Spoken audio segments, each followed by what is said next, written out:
Greetings, everyone, and welcome to the 2024 Grant Application Information Session. I am your host, Julie Ruklick, Chief Executive Officer of Believe in Me, and I'm really excited to share our Youth Empowerment Grants application process with everyone today. So without further ado, I'm going to go ahead and dive in.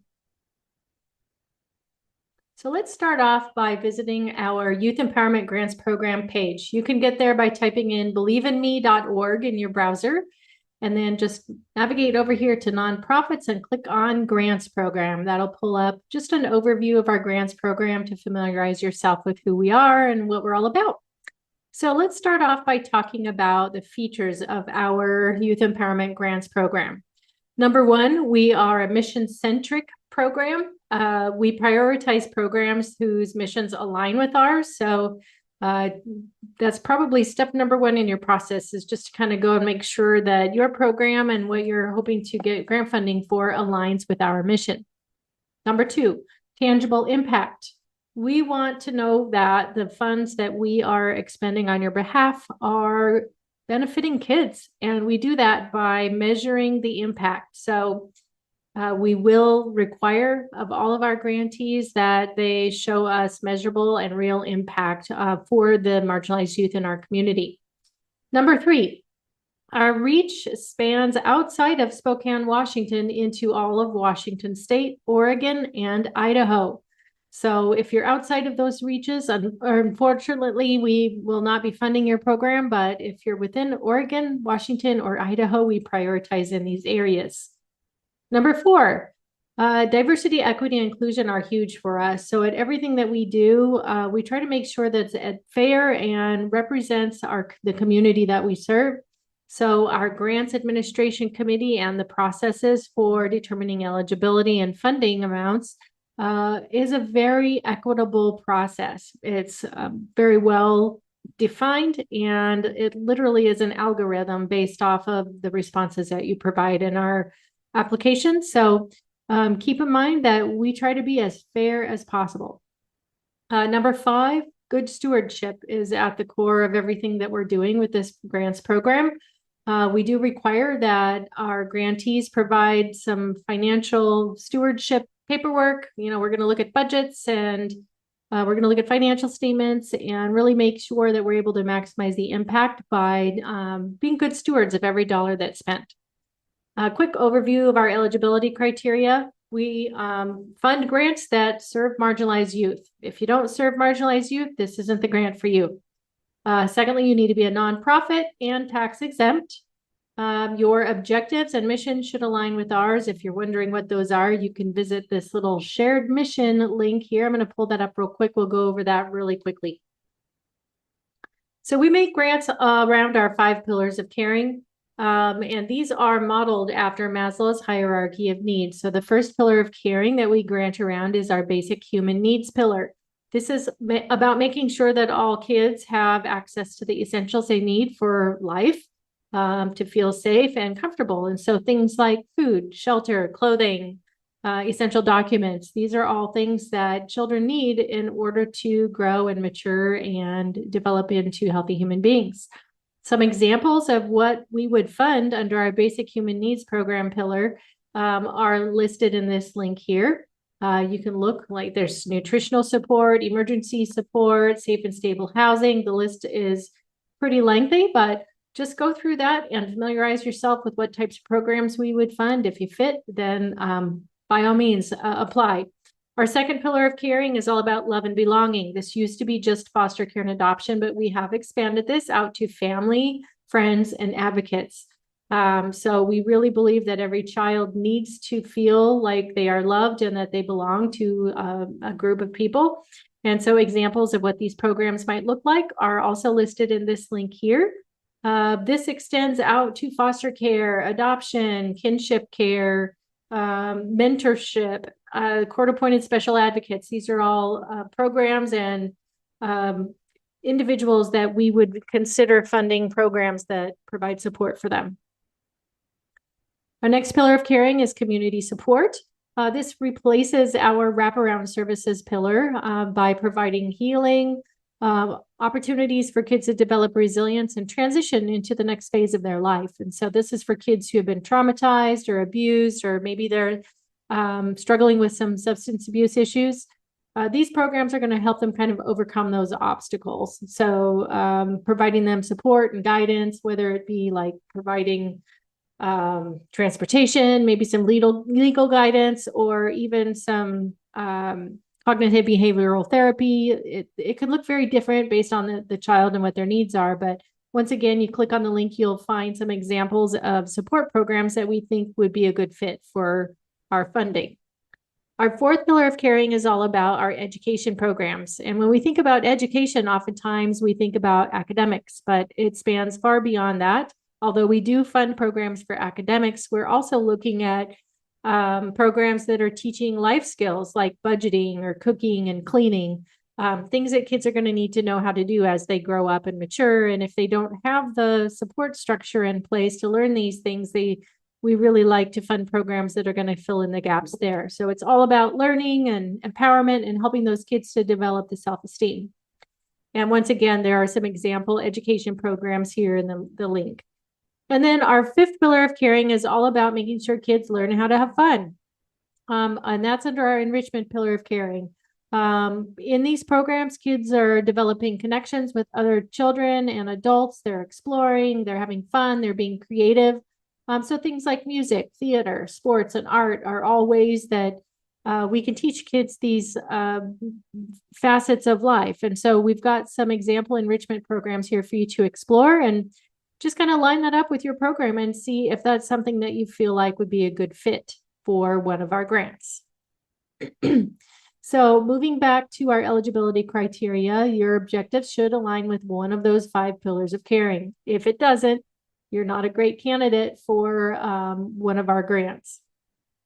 The next bullet point has to do with show us your track record. We want to see that you have experience in your program area and that you're successfully operating. We also would take a deep dive into your finances. We're going to look at your operational budget as well as your program budget. And we're also going to take a look at your financial statements and really dive into how your organization is stewarding the funds in which you have. And then the last thing is just kind of playing by the rules. We want to make sure that you're doing things by the book and that everyone is open and honest, and, you know, transparency is key. It's one of our core values here at Believe in Me. Quick overview of our application process. You start by submitting your pre-screening eligibility form. Once you receive that, you will get a link to a unique link for your application via email to the person who submitted the eligibility form. Once you receive that, you can click into there and receive insights about, you know, everything that we're expecting on the application. You'll be able to get access to a checklist of essential documents that you'll need to gather, as well as some guidance on developing your SMART goals. Once you gather everything and get all of your materials submitted, you will be asked to sign up for a due diligence workshop. This is actually the last step in determining your eligibility for a grant. In this meeting, which should be only about 30 minutes or so, we're going to meet virtually or face-to-face, you choose. But we're going to go over your program in detail to better understand exactly what the funding is going to be promoting, as well as reviewing the SMART goals and maybe tweaking those a bit to make sure that you have the resources in place to measure those, and that it's truly going to be measuring the impact of your program. Step 3 is once all of that is submitted, then it goes to our grants administration committee for review. They're going to look at that matchup with our 5 pillars of caring. They're going to look at your nonprofit status. They're going to look at your staff structure and your board governance structure. They're going to look at your financial stewardship. They're going to look at the demographics and various marginalization factors associated with the population that you serve. And all of that kind of goes into an algorithm that determines whether or not you're going to be eligible. So without further ado, I think we're going to dive a little bit deeper into the process by reviewing our eligibility pre-screening form. So you can get to that by going to the grant eligibility page on our website. Once again, diving a little bit deeper, you have to have that 501c3 status, need to be serving in Washington, North Idaho, or Oregon. We consider that our backyard, and we want to help the kids in this area. We are looking to expand in future years, but for now, we are limited to this region. You must align with those 5 pillars of caring, at least one of those 5 pillars of caring. You are eligible, though, however, to submit 1 grant request per pillar, because we feel like we need to spread the funding across all 5 pillars of caring and not focus purely on one. So you are able to do that. Whether or not you'll be funded, that's another question for our grants administration committee, but just wanted to let everyone know that you are able to apply for 1 grant per pillar. Next up, money matters. Obviously, numbers are important to us. We're talking about budgets and financial records. We do request receipts. And when I say request, I mean we require receipts to show that the funds have actually been spent on what they've been budgeted for. So be prepared for that. And you will have to attest that you are willing to provide receipts. We ask for a lot of details. So making sure that you're able to, show invoices, receipts, all the IRS approved information to show exactly where those funds go. Our grant funding limits are between $5,000 and $15,000. If you need more or less than that, probably not a great grant opportunity for you. Then, as I mentioned before, we're going to ask about your key staff members and the roles that they play in your organization. We want to make sure that you have the right people on board to actually be successful. And also with your board of directors, we want to make sure that you have proper governance and accountability.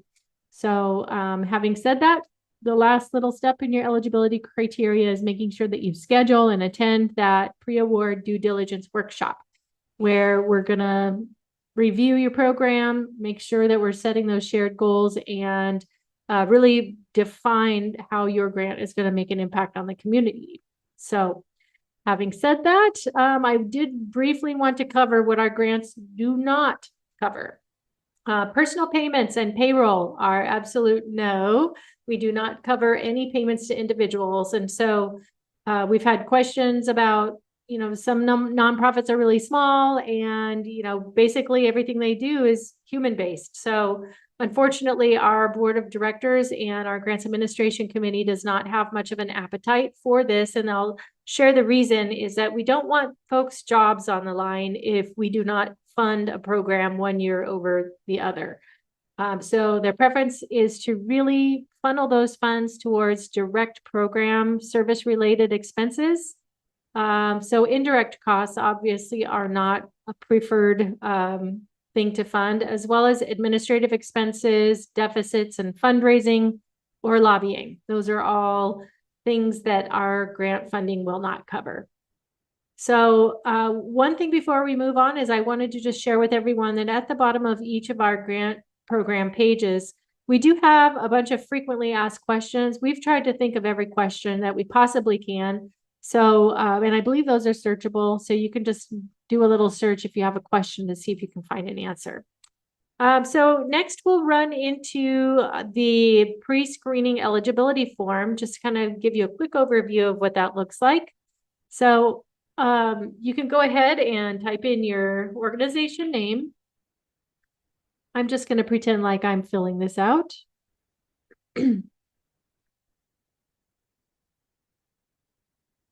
This is just basically so that we can go check your organization out. We want to learn more about you. And so go ahead and fill in the blanks for your location and then your main point of contact for all things grant related. So I'm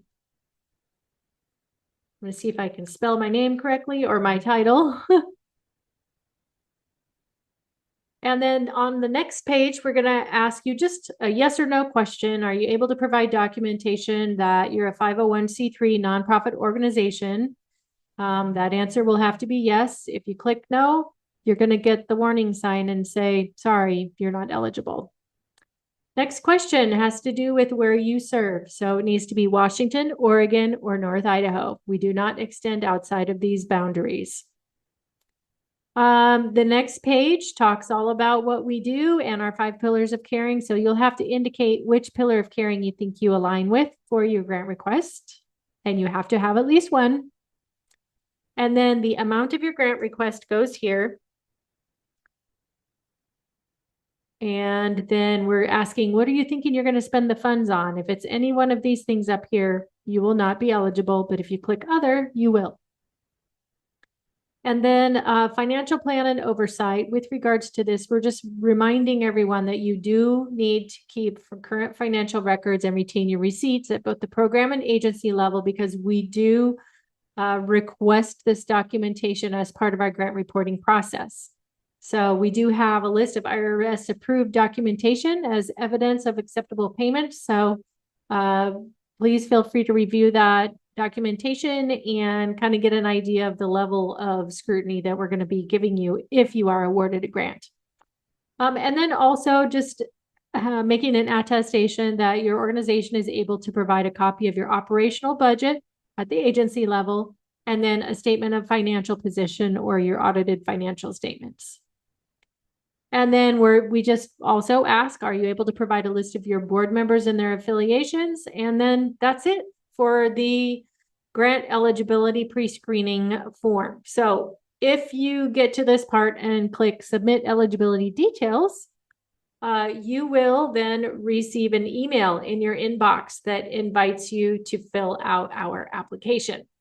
So next, we're going to go ahead and take a look at the grant application. And I'm going to be showing you just a blank application, but you will receive your unique link to your application via email. It will go to the inbox of the person who submitted your grant eligibility checklist.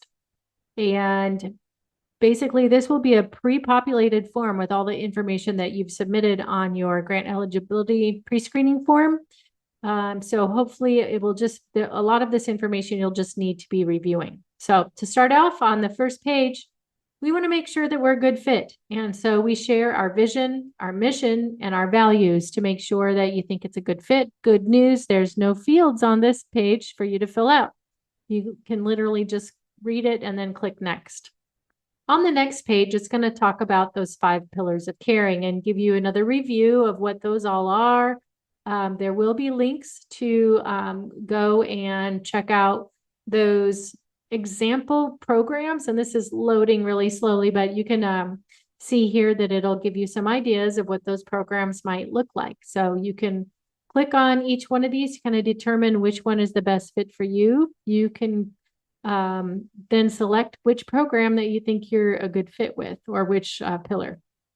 Then click next. And oh, one last thing, you can actually select more than one here, I believe. So if more than one applies, you can select them all.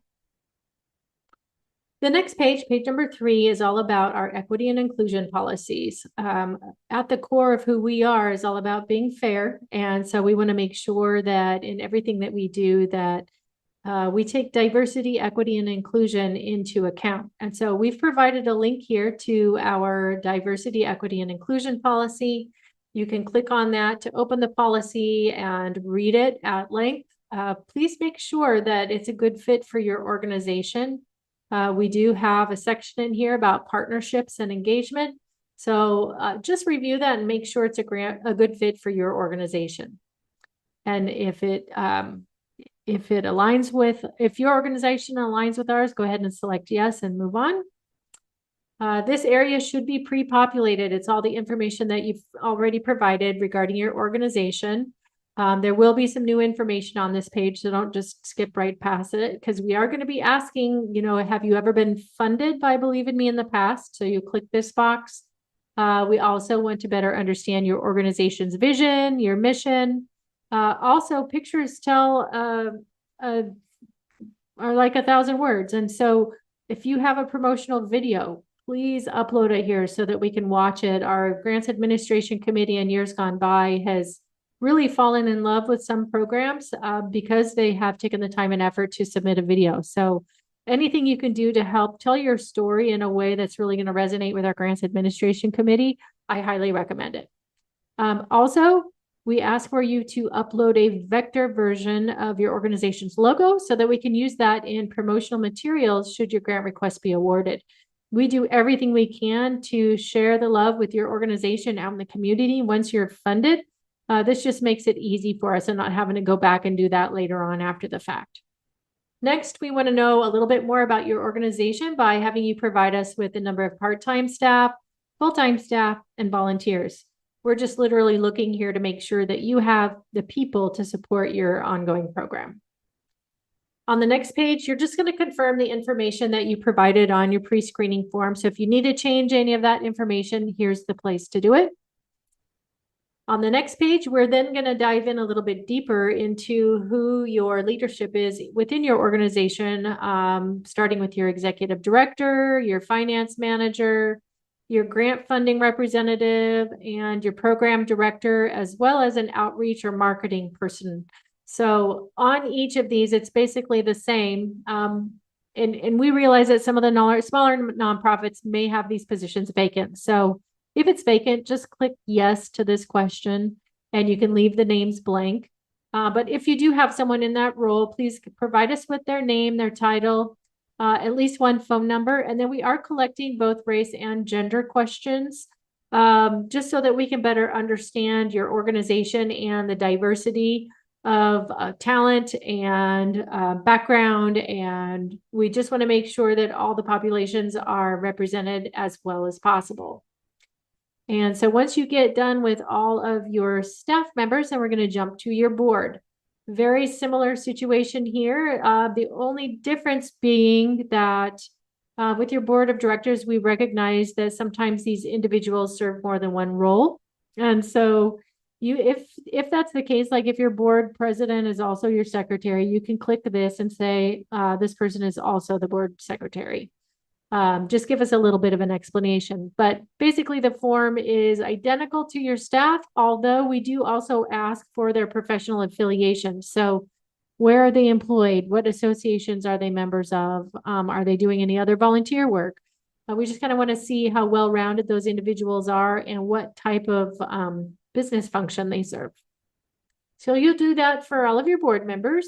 And one thing I wanted to clarify is that this information is only used internally for us to kind of look at the makeup of your board of directors and your staff members. We do not ever share this information outside of Believe in Me without your express permission or to make an introduction for a potential referral. So this information is kept in-house and we do not share any of this contact information outside of Believe in Me. The next page is all about showing us documentation of your nonprofit status. So we'd like to know what year you were incorporated. We'll ask for your tax ID number as well as a PDF copy of your IRS letter of determination. And if your name is different now than it was when you received your IRS letter of determination, just click yes here and give us a quick little explanation about the name change. Doesn't need to be anything fancy. And then last on this page would be the W-9. You just click on here to download the W-9. You'll fill it out, save it as a PDF, and then upload it back here. Now is a good time for me to share that you do have the ability to save at any time using this form. What will happen at this point is you will get an email in your inbox with a new link to the saved form. This is different than the link that you received to initiate your form. So once you've pressed the save button, if you want to go back and pick up where you left off, you'll have to use the new link that gets emailed to you. If you lose that link, you can reach out to either Leslie Cogley or myself. You can email admin@believeinme.org and just let them know that you've lost your save link. We can hopefully retrieve that for you. The next page is all about our service area. So we want to know about the population that you serve and where they are located. So we'd like to know if it's at the city, state, region, or country level. And then give us a description of where the majority of your clients reside. This next question, do not glaze over this. This is one of the most important questions for you to answer on this application. Marginalized youth is what we are all about. And so what I would like for you to really dive in and understand is, what is our definition of marginalized youth? So in order to do that, we're going to go back to our website and just visit our About page. You can get there by typing in believeinme.org/about, and you're going to scroll down to the section where we discuss marginalized children. Marginalized kids are, just a quick overview for those of you who may not be familiar with that term. They're kids that are experiencing social exclusion, and it's because they don't have the same type of access to resources and support in our society as the general population. So it causes an unfairness in the way that they are raised and grow up, because they don't have access to resources. They have different rights. They're excluded from certain activities, and they don't have access to specific goods and services that are really going to help them thrive. So this makes it to where they can't really participate in life like you would expect. And so our goal is to come in and bridge the gap for these kids through funding these grants. That's where you guys are on the front lines, really helping even the playing field for these children. And so we've broken down our various factors of marginalization into all of these factors here. So ethnicity, race, and origin, economic factors, family dynamics, health and ability, sexual orientation and gender identity, religious and cultural background, educational and cognitive, traumatic experiences, social and geographic, language and communication, and others. And inside our application, you will be required to provide a percentage of, what percentage of your client population meets these criteria. So we'll dive a little bit deeper into those. If you want to study them at length before looking at your form, you can also go to this About page and learn a little bit more. But having said that, the reason I brought it up was I really feel like I said earlier, spending some extra time on this question and really nailing it is going to probably help differentiate you from the other grant applicants. It's going to be very competitive this year. So I highly encourage you to spend a lot of time really thinking about how you're going to describe the marginalized youth population that you serve. The next question is all about the potential clients that are in your service area. So there's two different numbers here that we like to look at. And what it does is it helps show us what is your potential for growth. And so telling us how many actual clients you serve per year is great. That gives us a benchmark for how well you're doing and how well you've performed in the past. But how many potential clients are there in your service area gives us an idea of how much growth and capacity you have for growth in your area. So that's why we ask for both of those numbers. The next question is all about children and young adults. How many of your clients are under the age of 24? We give preference to this population because it's really at the core of our mission to help marginalized youth. And so our organization has defined, what ages they grant out for, and they would specifically have to be under the age of 24. Having said this, there are a lot of older programs for adults, kids who are over 18 but under 24. And I would say that we would probably prioritize programs that are helping children who are or young adults that have really experienced hardships and this distinctive marginalization, such as children who have aged out of the foster care system, kids who, go through that list. And if your clients that are between the age of 18 and 24 also fit the description of marginalized youth, then it would be a great fit. So kind of take a look at that. But we do want to see that a good majority of your clients are children and young adults.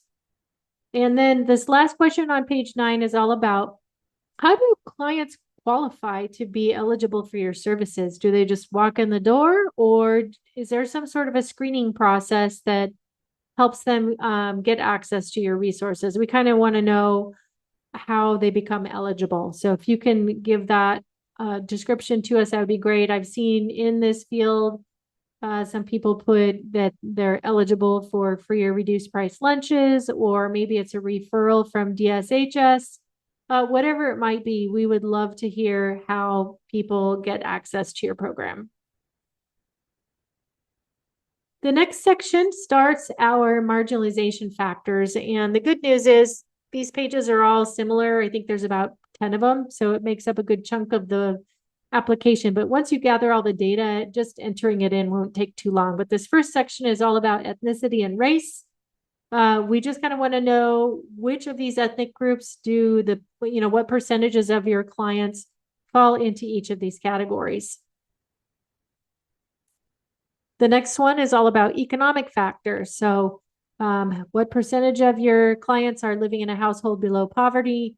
How many of them are experiencing food insecurity or are chronically living without housing? Maybe some of them are transitioning between living without housing and permanent housing, and then some of them might just be experiencing episodes of it. So, having these numbers in here help us really to identify what problem your program is serving in the community. So, one question we get is, what if we don't have this information? What if we don't serve these types of clients? Then we could have you just put a 0 in these fields, and it should accept that value so that you can move on with your application. So the next marginalization factor that we want to review is all about family dynamics. So these are kids who are marginalized because of what's going on in their family situation. So maybe they've aged out of the foster care system. Maybe they're living in foster care or kinship care, or they're a ward of the state. They could be a child of incarcerated parents, or maybe their parents are unemployed or didn't graduate from high school or didn't attend college. Or maybe they are living in a single parent household. Any one of those factors, we want to know the percentage if you're collecting that information. Just help us paint a picture of the kids that you're serving. The next marginalization factor that we take a look at is health and ability. So these are kids who are living with a physical disability, or maybe a mental health issue, a learning disability, maybe a chronic illness, or they're living with a substance abuse disorder.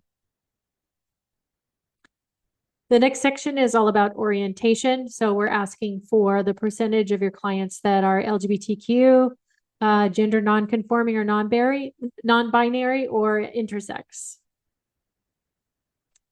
And then this is a new section that we've added this year.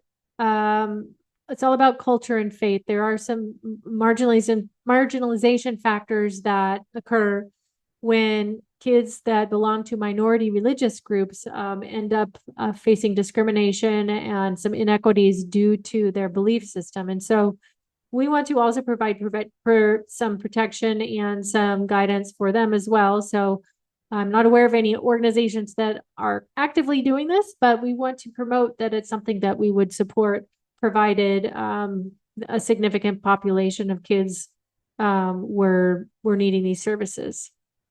On to the next marginalization factor, learning and cognitive. This is for kids who have limited or no access to a quality education, students who are exiting school prematurely, or students with learning difficulties but don't have a disability. I mentioned learning disabilities earlier in the health and abilities factors. This is different. This is just they're having learning difficulties but without a disability. So just the percentages of your clients that would fit into these categories. The next marginalization factor is all about trauma. And so we're asking for information about what percentage are survivors of domestic violence, abuse, or trauma, perhaps human trafficking, or they've had some experience with the juvenile justice system. Then the next marginalization factor is social and geographic.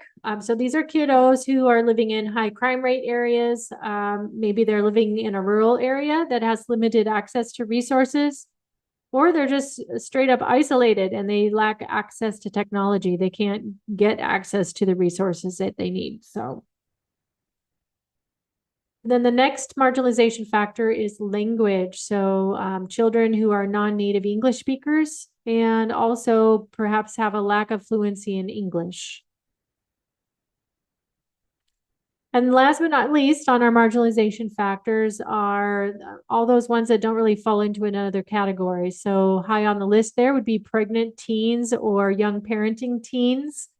Also out of place youth. And the definition I give to people for this is a fish out of water. So take, for instance, a kid who has spent their entire life in a rural area coming into the city and kind of being a fish out of water. They do face some marginalization there. And so providing programs that might potentially help them is something that we're interested in. So we're interested in learning about how many out of place youth you serve. Also, youth without citizenship or they lack documentation. So this would mean, kids who don't have a birth certificate, they don't have a passport, driver's license, don't have the documents that they need in order to access resources. So I know that's a problem out there for many marginalized youth. So we want to better understand that problem out in our community. And then also youth who are experiencing child labor.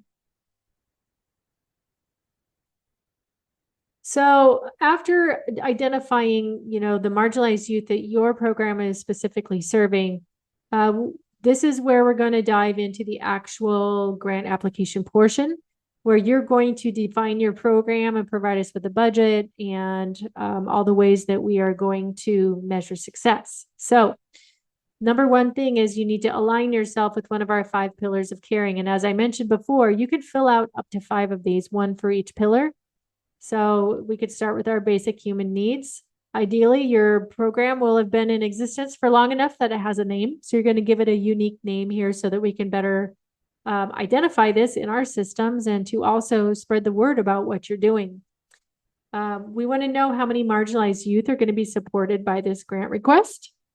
And then we need a description of your program for this funding area. Do not skip past this. This is a very, very important question. Get as detailed as you can, but with 1,000 characters or less. So be succinct, but very specific about what are you hoping to accomplish with this funding. So tell us what your program does. Are you an after-school program that provides a meal to children who are experiencing food insecurity? That's a great way to describe what you're doing. You could even go further saying you're providing meals Monday through Friday and sending them home with a sack lunch, something to that effect. And then in the next question, you're going to describe what community problem that this grant request is going to solve. What are you hoping to accomplish? So obviously, in my example, you're going to put food in the stomachs of children who are experiencing food insecurity. And we're hoping to help them not have to go hungry. And you could even go further and say, maybe you're going to teach a little cooking class in these after school programs where they're actually preparing the food and then taking those cooking skills home. That's a great way to kind of kill 2 birds with 1 stone. Also, like I said before, picture's worth 1,000 words. And so if you can give us a hyperlink to any videos, any pictures, any web pages where we can really provide our grants administration committee with as many details that really help them get to know your program in an intimate way, they'll develop a love for your program and want to support the kids that you're serving. So we offer this opportunity for you to share that information with us here. Please do. We love watching the videos and dive in a little bit deeper in that fashion. Next comes the budget. This is the fun part for everyone. Once again, you're allowed to apply for a grant up to $15,000 per pillar. Once again, it is also very competitive this year. So max grants, I am not anticipating that we're going to have very many maximum grants. Having said this, we do ask you to provide us with kind of where you foresee the revenues for your program coming from. So first and foremost, you're going to put in your request from Believe in Me. Next, you're going to give the total amount that you're requesting from other sources. And not only that, but we want to know how much of that has already been committed from other sources. What that tells us is kind of who else believes in you? Do we have some social proof out there that there are other organizations that really believe in your program and want to make it a success? The more people that we can get on the bandwagon, the better. So that's why we ask for both of those pieces of information. And then in this text box, we're allowing you to provide us with the detail for those other sources. So here's an example that we provided, that 15,000 of it is coming from federal funding, 5,000 from United Way, and $10,000 from community donations. This kind of helps us understand the sources of your funding and how that relates to Believe in Me. You know, if we don't do the full grant, is it going to happen? Is it going to work still? Just gives us a better picture. Having said that, cash is not what it's all about. In many of our nonprofits, our in-kind donations have a significant value and contribute very well to our success of our programs. So we want to know what the fair market value is of any in-kind donations that you're anticipating for this program. So a good example of this might be, I'm going to use the food thing again, where maybe you've got a wholesale food distributor that is willing to donate, you know, X number of dollars worth of supplies for your food pantry.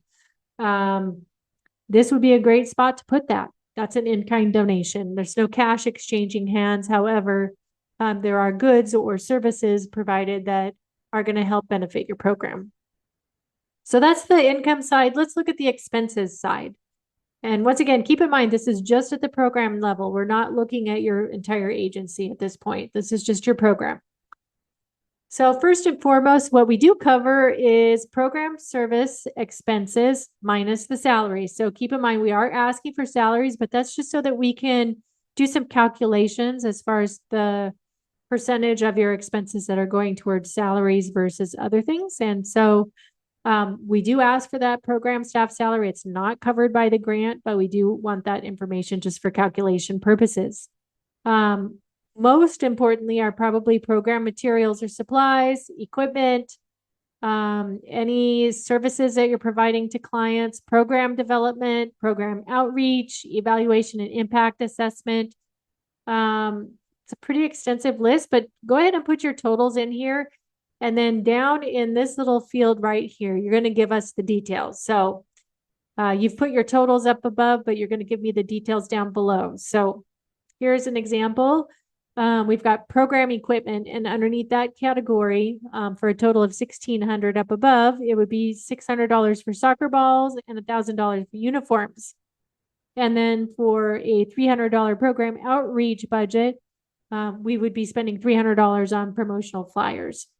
You kind of see, we'll itemize them there.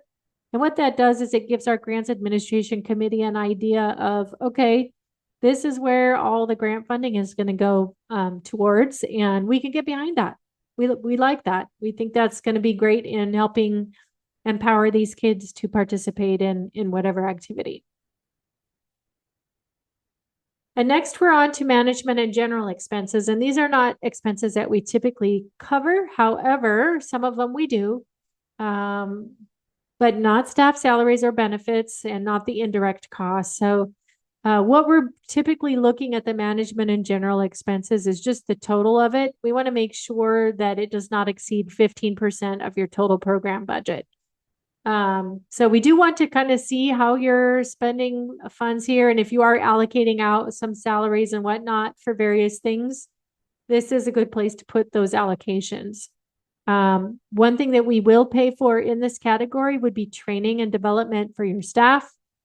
We've done ACEs training, or we've done motivational interviewing training.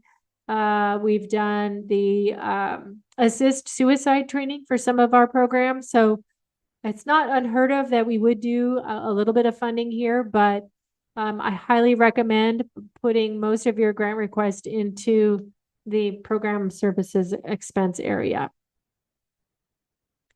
Fundraising expenses are not covered. So any marketing and advertising, fundraising expenses, you know, all these categories are not covered by the grant. However, once again, we're trying to make sure that we're keeping track of those ratios associated with how you're allocating all of your expenses.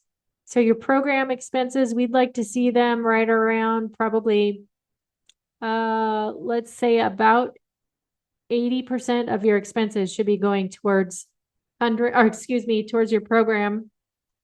15% to marketing and 15% to management in general, and then about 5% for fundraising and events.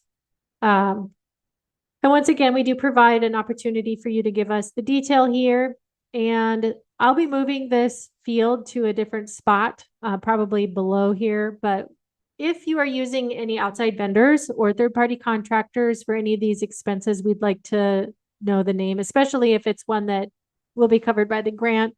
An example of this would be maybe that assist suicide training.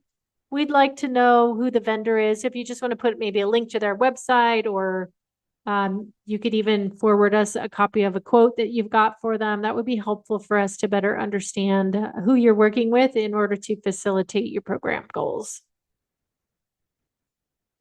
The next section is all about outlining your program goals and the timeline for reaching those goals.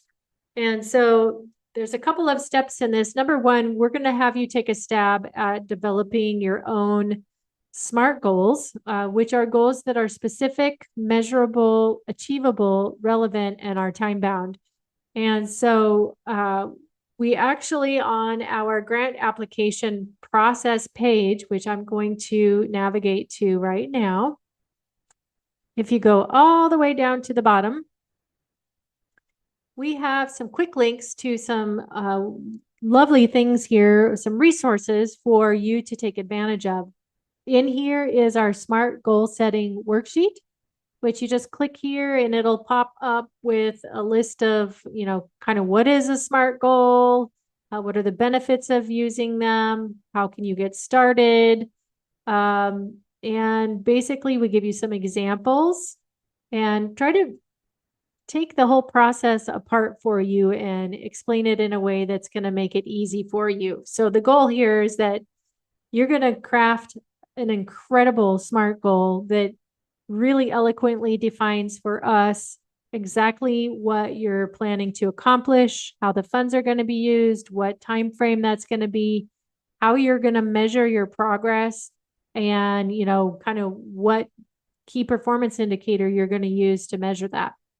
So that's a really, really great tool. And ideally, you'll have a really wonderful SMART goal put in here.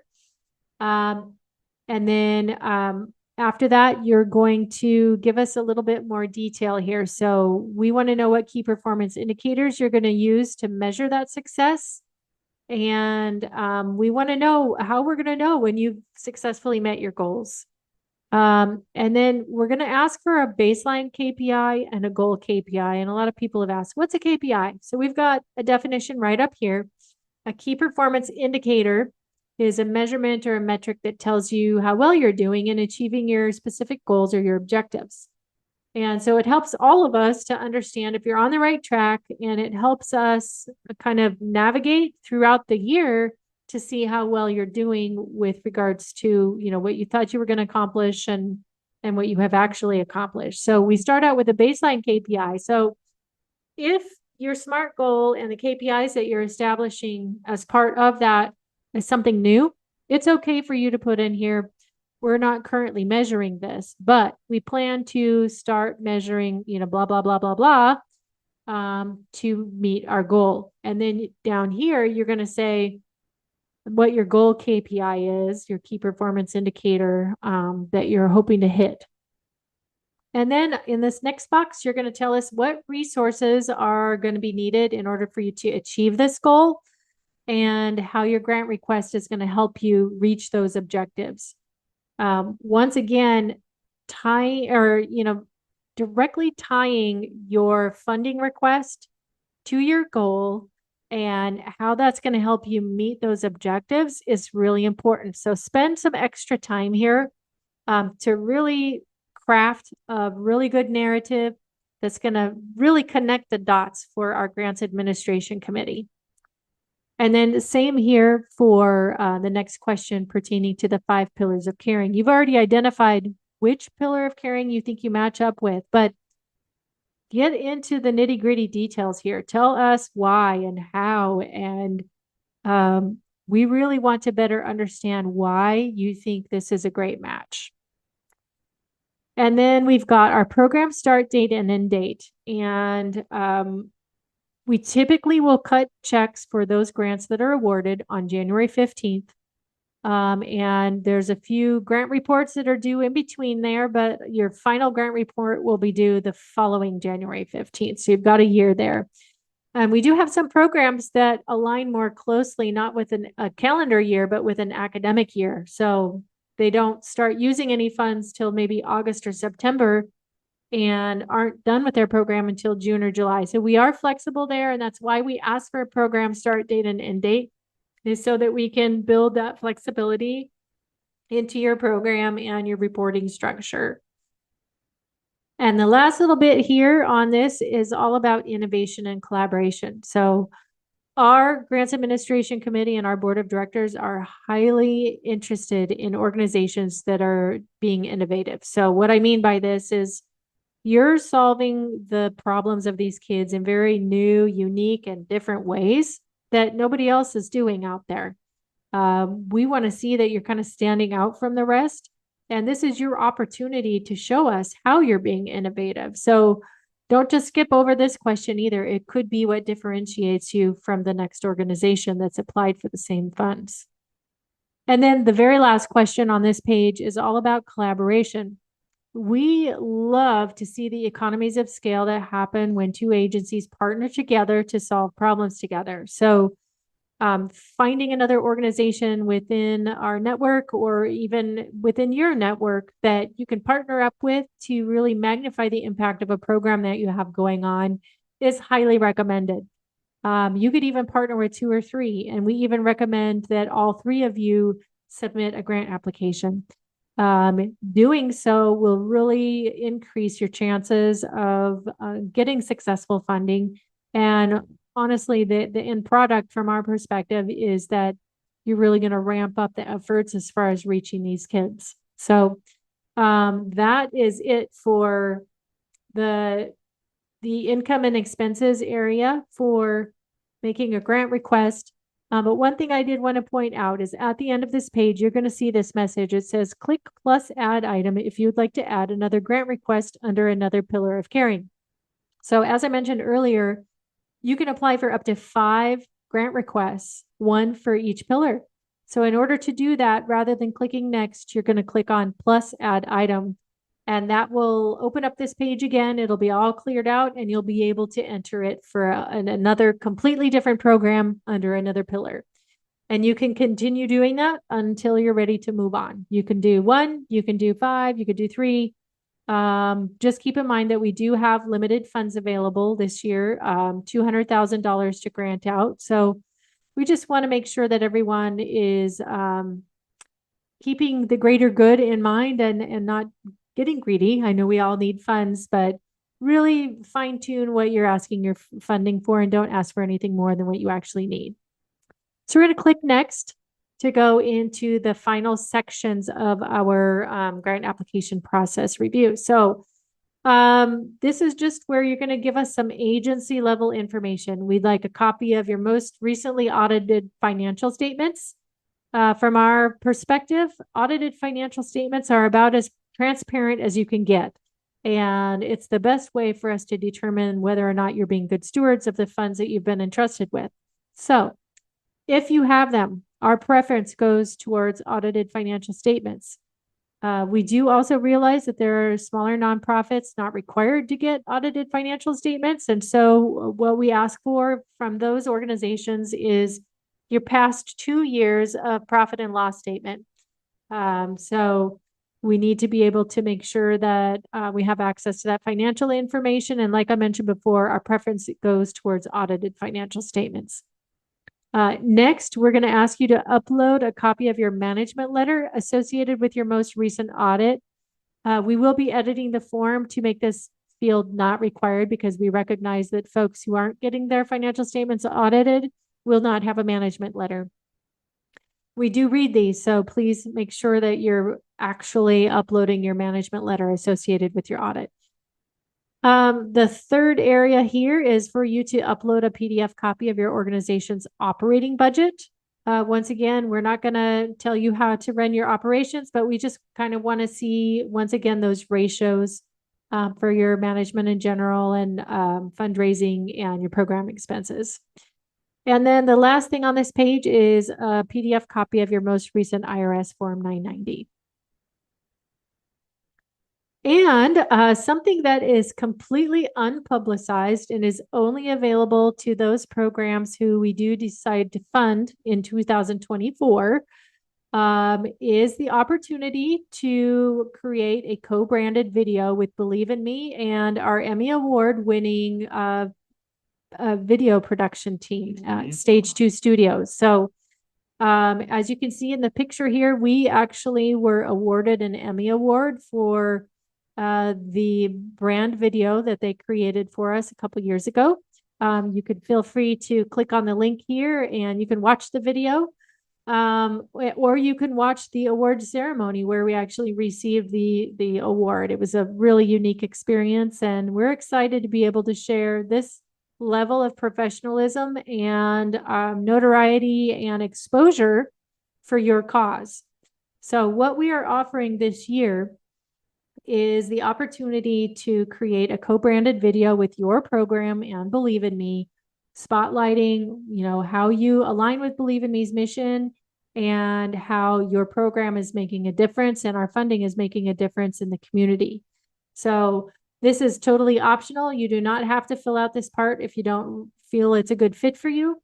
It's an amazing opportunity. So I say, go ahead and fill it out. It's not going to hurt you. So in this section, we're asking you to elaborate on the distinctive aspects that set your program apart within the community.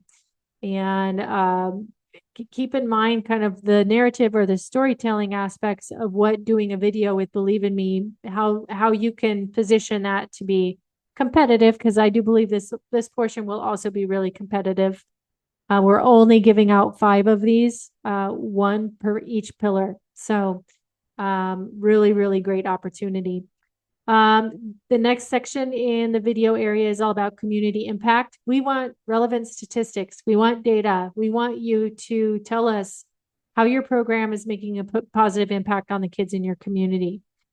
Also, if you have any other collaborations that you think would be relevant to making a video or can really help share your story, let's highlight those here.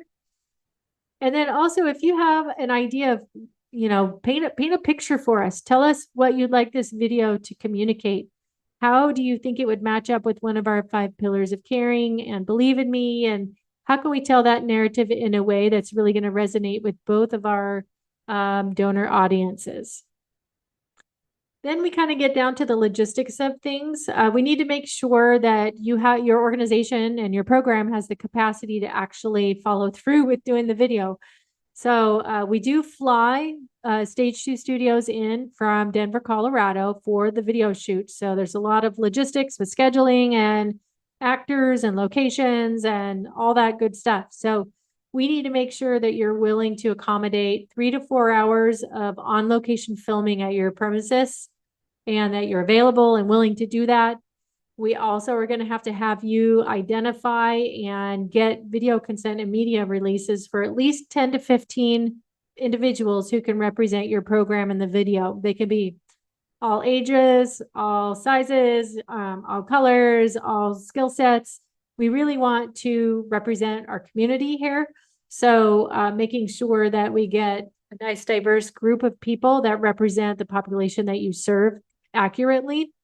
But basically the responsibility for finding the folks to sit in these roles falls on the side of the program. And I just want to share why we don't use actual clients here. And that's because many of the programs that we fund serve children who have been traumatized or abused, and setting them up in video situations where they're having to relive their trauma.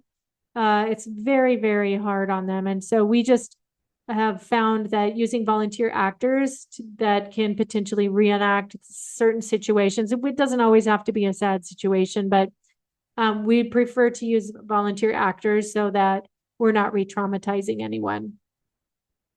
Staff and staff families are also invited to be a part of this process. So if you're able to get video consent and media releases from your staff and their families, they're welcome to participate, family and friends.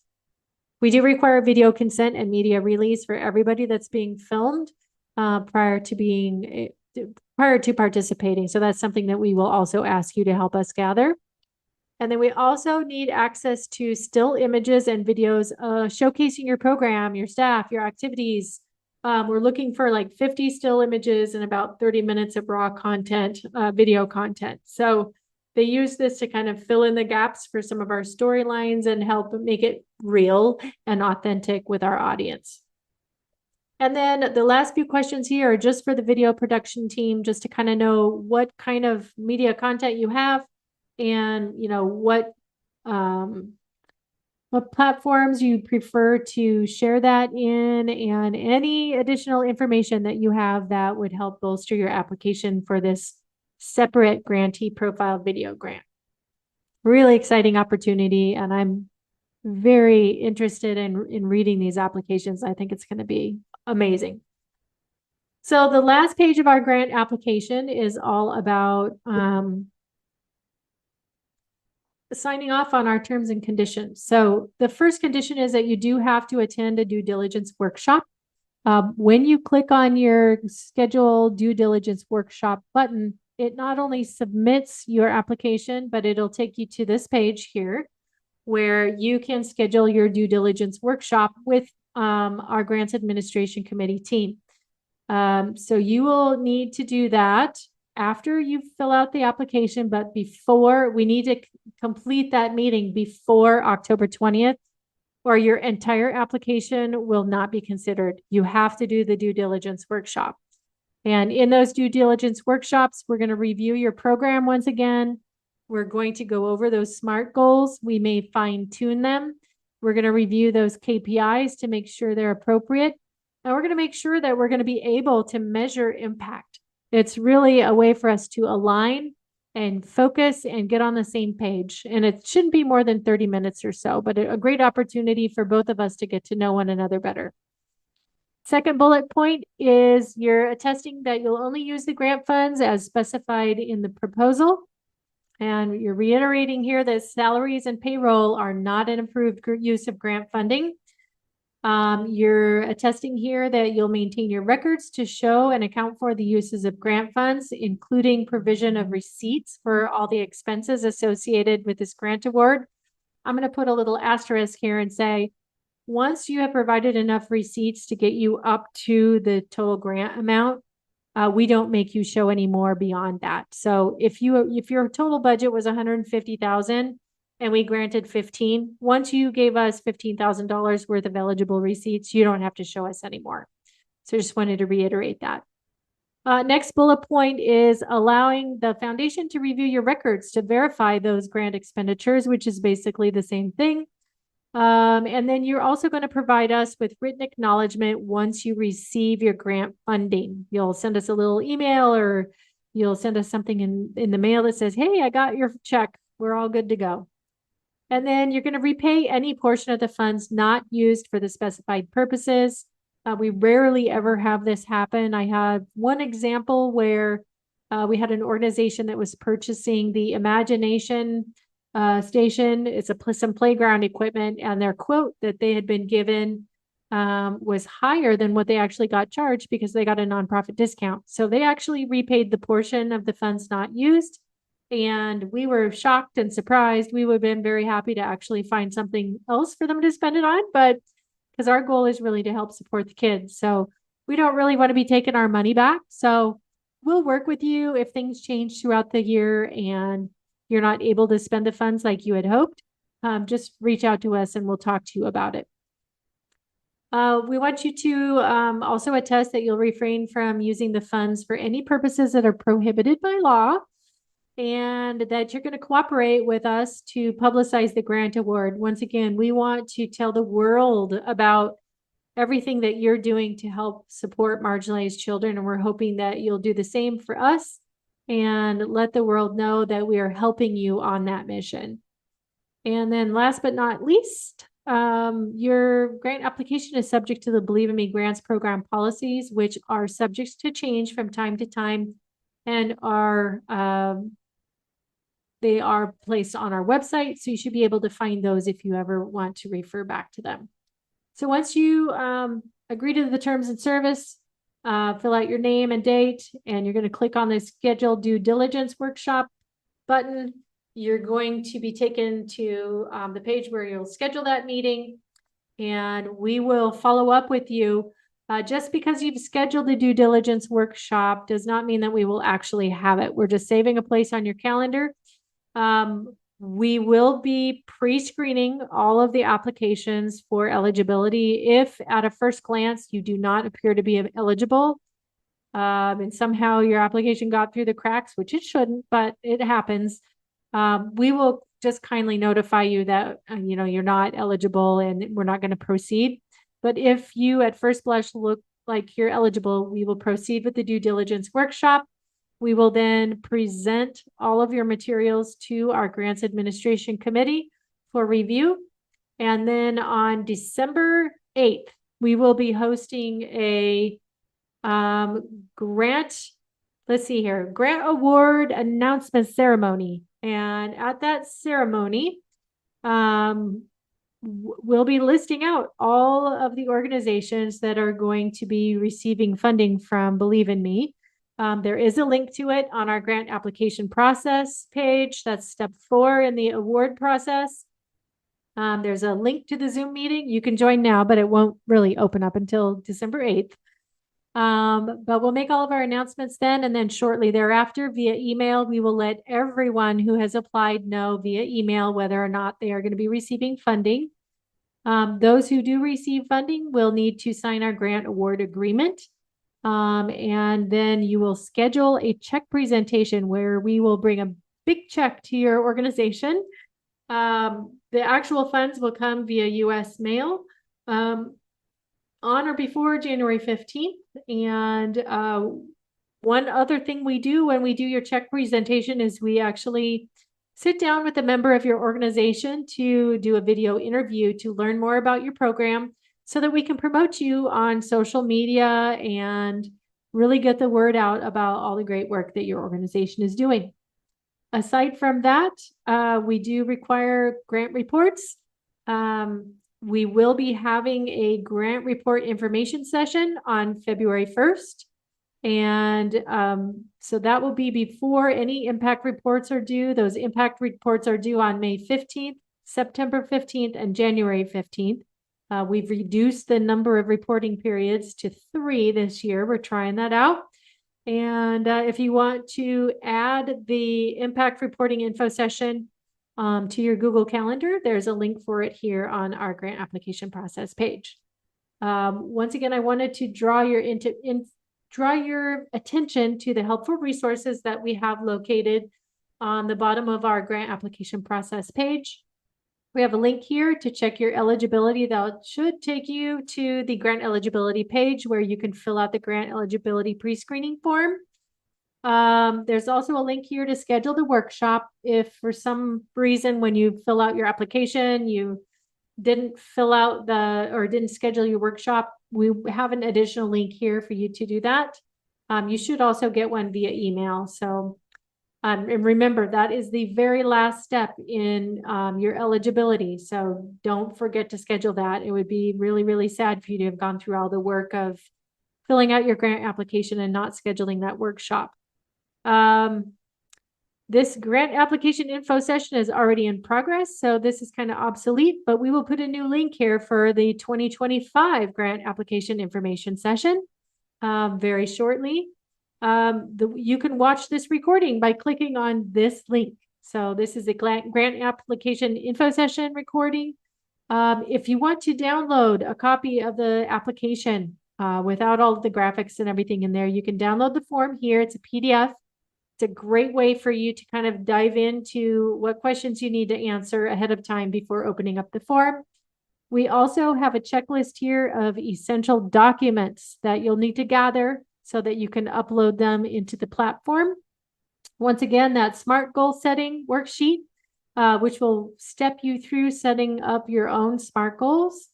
And then we do have a receipt management worksheet, which if you are selected to become a grantee, this is some of the guidelines for ideas of how your organization can keep yourselves ahead of the curve and making it easy on yourself when it comes to our impact reporting time. So any other questions that you have that aren't answered on our website, I invite you to visit our grants program page, our grant eligibility page, our application process page, and our grant reporting page. And just read them inside and out. We do have FAQs on each of these pages. If your answer or questions are not answered through that process, then please reach out to us via email at admin@believein.me.org, or you can call us at 509-448-1412. We're really looking forward to a wonderful year this year, and I'm excited to read all the grant applications and learn about all of the great work that your organizations are doing for marginalized youth in our community. Thank you for attending, and good luck with your grant applications.